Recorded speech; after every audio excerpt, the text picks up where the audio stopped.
እድሜና ጤና ይስጥልን ክቡራትና ክቡራን፣ ይህ ኦንታይም ሚዲያ ነው።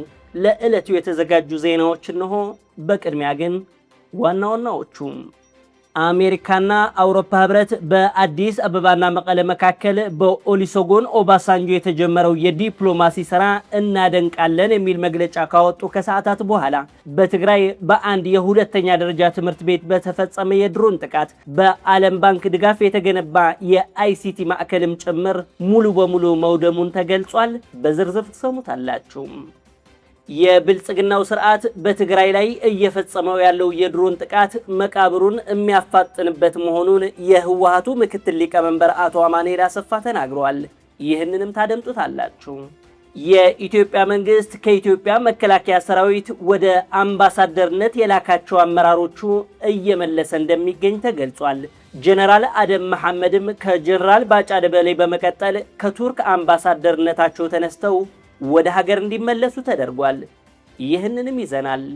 በኔፓል ሀገር ባጋጠመ ከፍተኛ የጎርፍ አደጋ ምክንያት 360 ዜጎች ሲሞቱ 1400 ደግሞ እስካሁን የገቡበት እንዳልታወቀ እየተገለጸ ይገኛል። ቻናላችንን ሰብስክራይብ በማድረግ አብራችሁን ዝለቁ። በአዲስ አበባና መቀለ መካከል ያለው መካረር ከመካረርም አልፎ ወደ ድሮን ጥቃቶች ከተሸጋገረ እነሆ ሳምንታት አልፈዋል። የአዲስ አበባው መንግስት ከሸረሪና እስከ ሸራሮ ከራያ እስከ መቀለ ተደጋጋሚ የድሮን ጥቃቶች በትግራይ ላይ ፈጽሟል። ዓለም አቀፉ ማህበረሰብም በኢትዮጵያ ያለው ነገር ያሳስበኛል የሚል የተለመደ መግለጫው እያሰማ ነው። ህወሓት ከብልጽግናው መንግስት ጋር በሰላም ለመፍታት የነበሩ በሮች በሙሉ ተዘግቷል። አሁን ላይ ህልውናችን በብልጽግና መቃብር ላይ ነው የሚረጋገጠው በማለት መድረኮች ካካሄደ በኋላና በቃል አቀባዩም በኩል ግልጽ አድርጎ ነበር። ከሰሞኑ ለዓለም አቀፉ ማህበረሰብ እየጻፋቸው ያሉ ደብዳቤዎች ላይ ግን አሁንም የብልጽግናው መንግስት ህወሓት የጠየቃቸው 5 ነጥቦች የሚመልስ ከሆነ በሰላም ለመነጋገር ዝግጁ መሆኑን አስታውቋል። የብልጽግናው መንግስት ደግሞ ህወሓት በጸረ ሰላም ኃይል እየከሰሰ የድሮን ጥቃቶች መፈጸሙን ተያይዞታል። ጥቃቶቹ ወታደራዊ ኢላማ ያደረጉ ብቻ ሳይሆኑ በመኖሪያ ቤቶችና በትምህርት ቤቶች ጭምር በመሆናቸው በርካቶችን አሳዝኗል። አሁን ላይ አዲስ አበባ በአንድ ቀን 3 የተለያዩ አውሮፕላኖች ወደ ትግራይ እየላከች ነው። አንዱ ሰላማዊው የህዝብ ማመላለሻ ሲሆን አንዱ ደግሞ የቀድሞ የናይጄሪያ ፕሬዝዳንት ኦሉሴጉን ኦባሳንጆ ይዞ የመጣ መልእክተኛ አውሮፕላን፣ ሶስተኛው ደግሞ እሳት የሚተፋው ድሮን በአንድ ቀን ወደ ትግራይ እየላከች ትገኛለች። የሰሞኑ በሚዲያዎች ያልታጀበው የኦባሳንጆ የመቀለ ጉብኝት በዓለም አቀፉ ማህበረሰብ በተለይም በአሜሪካና በአውሮፓ ህብረት ከፍተኛ ትኩረት ያገኘ ጉዳይ ሲሆን 25 የሚደርሱ ሀገራት በጋራ በመሆን ባለ 3 ነጥብ መግለጫ አውጥተዋል።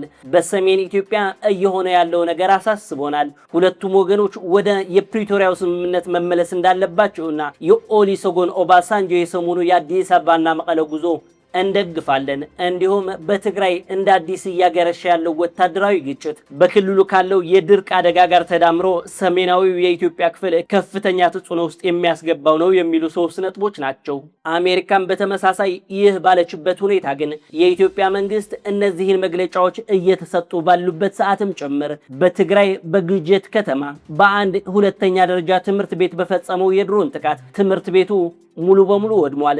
በዓለም ባንክ ድጋፍ የተገነባ የአይሲቲ ማዕከልም ሙሉ በሙሉ መውደሙን በምስሎች እየተረጋገጠ ይገኛል። የኢትዮጵያ መንግስት ከባለፉት ሳምንታት ጀምሮ እያካሄዳቸው ባሉ ጥቃቶች ምንም አይነት ማብራሪያም ማስተባበያም እየሰጠ አይደለም። የህወሓት ተቃዋሚ የሆኑ የትግራይ ተወላጆች ግን አብዛኞቹ የድሮን ጥቃቶች በጦር መሳሪያዎች ላይ ነው እየተፈጸመ ያለው እያሉ ቢሆንም በትናንትናው ዕለት የግጀት ሃይስኩል ጥቃት ግን ከሚነዱ የትምህርት ቤቶች ህንፃዎች ውጪ የሚታይ የጦር መሳሪያ በምስል ላይ አይታይም። አሁን ላይ የግጭቱ የአዲስ አበባና መቀለ መጠሪያ ስም መቀየር ሳያስፈልገው አልቀረም። ከዚህ በፊት በትግራይና በፌዴራል መንግስቱ መካከል ሲባል የነበረው መጠሪያ ከቅርብ ጊዜ ወዲህ ጽምዶ አሊያም ደግሞ ጥምረት እየተባለ ያለው አስተላለፍ ምክንያት ከመቀለ እስከ ጎጃም ከወለጋ እስከ አሶሳ ተዘርግቶ በሚጠራበት አዲስ ስያሜ ሊሰጠው ይገባል። ይህ ጥምረት 7 ወታደራዊ እንቅስቃሴ የሚያደርጉ ኃይሎች በጋራ ሆነው የኢትዮጵያ መንግስትን ለመጣል ከአስመራ በትግራይ ቲቪ አሊያም ደግሞ በኤሪ ቲቪ በቀጥታ ስርጭት በሚተላለፍ የጋራ መግለጫ ይሰጣል ቢባልም ምክንያቱ ባልታወቀ ሁኔታ እስካሁን እየተጓተተ ይገኛል። የዚህ መጓተት ተጠያቂው ህወሓት መሆኑ የፋኖ የማህበራዊ ሚዲያ ልሳናት እየገለጹ ይገኛሉ። ከሰሞኑ አቶ አንዳርጋቸው ጽጌ ያጋለጡት ሚስጥር አሁንም አነጋጋሪነቱን ቀጥሏል። የህወሓት የሚዲያ ልሳናት አንዳርጋቸው ጽጌ ፋኖን አይወክልም የሚል ነገር እያሰሙ ቢሆንም በሱዳን በነበረው መድረክ ግን የአማራ ህዝብን በመወከል ከሻዕቢያው አክቲቪስት አወል ስዒድ ጋር ሲተቃቀፍ የነበረው ግን አንዳርጋቸው ጽጌ እንደነበር ግልጽ ነው።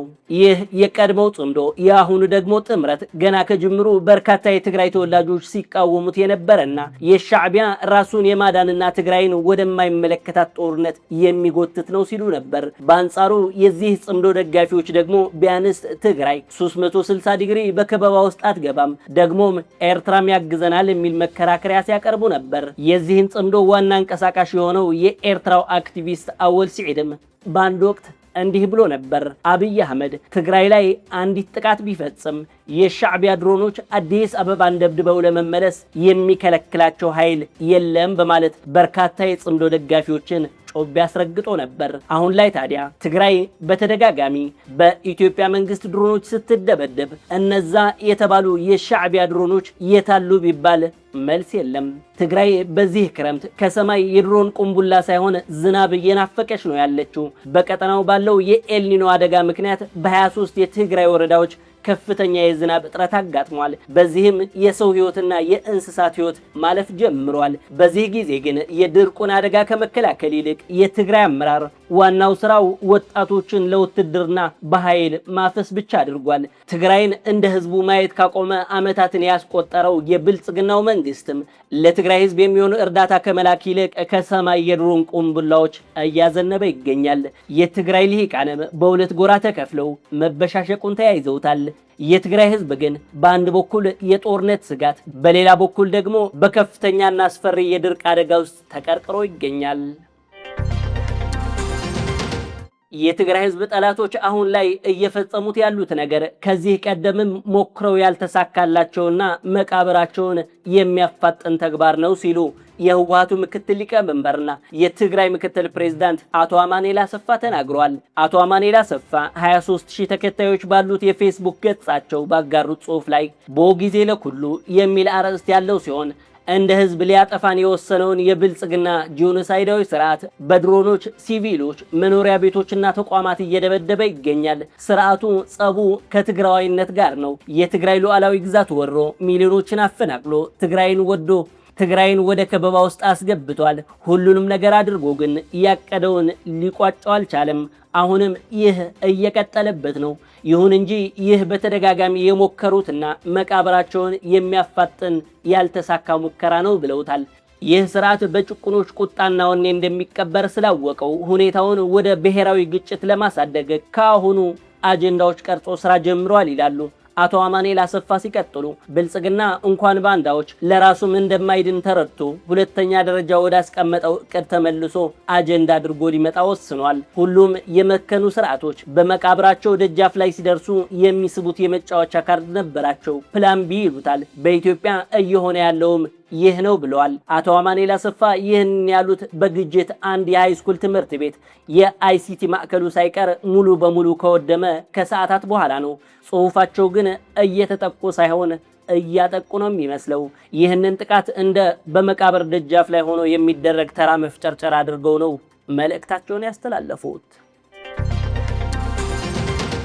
የኢትዮጵያ መንግስት በፕሪቶሪያው የሰላም ስምምነት የተኩስ አቁም ካደረገ በኋላ ከወታደር ቤቱ በማስወጣት በአምባሳደርነት ወደ ተለያዩ ሀገራት መድቧቸው የነበሩ የጦር አመራሮች ወደ ሀገሩ እየመለሰ ይገኛል። ባለፉት ሳምንታት ከትግራይ ጦርነት በኋላ ወደ ኬንያ አምባሳደር እንዲሆኑ ተደርገው የነበሩት ጄኔራል ባጫ ደበሌ ለቢቢሲ አንድ አነጋጋሪ ኢንተርቪው ከሰጡ በኋላ ስራቸው አጠናቋል ተብሎ ወደ ሀገር እንዲመለሱ መደረጉ የሚታወስ ነው። አሁን ላይ ደግሞ የቀድሞው የኢትዮጵያ የአየር ኃይል አዛዥና የጦር ኃይሎች ጠቅላይ ኢታማጆር ሹም የነበሩት ጄኔራል አደም መሐመድም በቱርክ የኢትዮጵያ አምባሳደርነታቸውን ተልዕኮ አጠናቀው ወደ ሀገር ቤት እንዲመለሱ አድርጓል።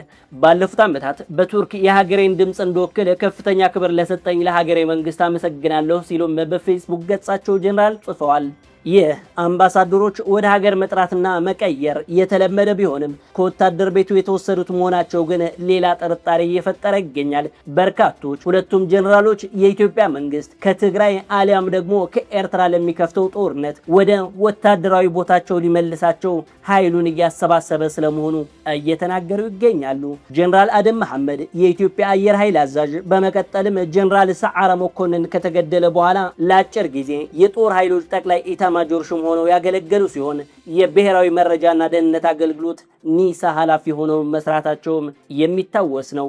ኢትዮጵያ ወታደሮቿን ከተለያዩ ሀገሮች ስትሰበስብ፣ ትግራይ ግን ያሏትን አመራሮች ወደ ተለያዩ ሀገሮች እየበተነች ትገኛለች። በኔፓል ሀገር በተከሰተ አስደንጋጭና አደገኛ የጎርፍ አደጋ ምክንያት ከ360 በላይ ዜጎች ሕይወታቸው ሲያልፍ እስከ 1400 የሚደርሱ ዜጎች ደግሞ የገቡበት እስካሁን እንዳልታወቀ ወይም ደግሞ ተፈልገው እንደታጡ የሀገሪቱ ፖሊስ አስታውቋል። በኔፓልና ቻይና ድንበር በምትገኘው ሂማላያን ግዛት የተከሰተው ይህ ከፍተኛ የጎርፍ አደጋ በሳተላይትና በጎዳና ካሜራዎች ላይ የተነሱት ቪዲዮዎች ዓለምን እያስደነገጡ ይገኛሉ። በርካቶችም ፕሬቱ ኔፓል፣ ለኔፓል እንጸልይ የሚል ዘመቻ ከፍተው ይገኛሉ። የሀገሪቱ ፖሊስ በአደጋው ምክንያት የሟቾቹ ቁጥር 360 ቢልም ቁጥሩ ግን ከዚህ በላይ ሊያሻቀብ እንደሚችል እየተገለጸ ይገኛል። ክቡራትና ክቡራን፣ ይህ ኦንታይም ሚዲያ ነው። መሰል ዜናዎችና ትንታኔዎች ለማዳመጥ ቻናላችንን ሰብስክራይብ ማድረጋችሁን አትዘንጉ። ሰላም ለሰው ልጆች በሙሉ።